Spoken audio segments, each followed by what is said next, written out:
Welcome to our channel. Today we how to authorize Shopify Checkout extensibility for upsells. Quick tutorial step by step clearly. To authorize Shopify Checkout extensibility for upsells, begin by logging into your Shopify admin panel. Navigate to the settings section located in the lower left corner of your dashboard. In the settings menu, click on Checkout. Scroll down to the Checkout extensibility section. You will find an option to enable extensibility. Toggle the switch to turn on Checkout extensibility. Next, head over to the Apps section from your main dashboard. Click Manage Apps to view your installed applications. Locate the Upsell app you wish to use. Select the app to open its settings. There will be an option to connect or authorize the app for checkout accessibility.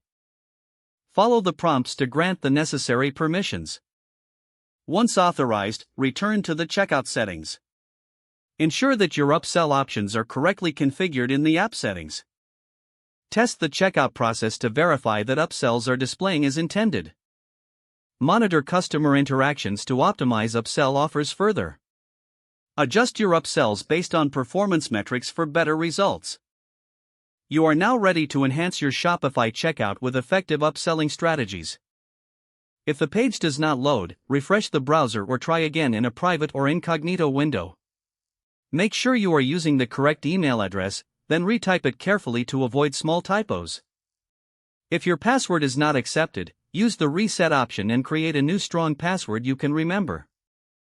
Check your spam folder for verification or security emails, then complete any requested confirmation steps.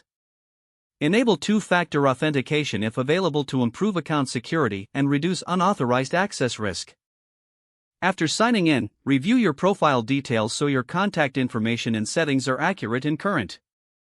If you see an error message, note it down and try again after restarting your device and internet connection. Log out when you finish, especially on shared devices, to keep your account and payment information secure. If the page does not load, refresh the browser or try again in a private or incognito window. Make sure you are using the correct email address, then retype it carefully to avoid small typos.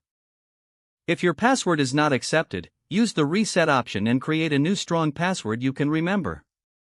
Don't forget to like this video and subscribe to our channel for more step-by-step tech guides.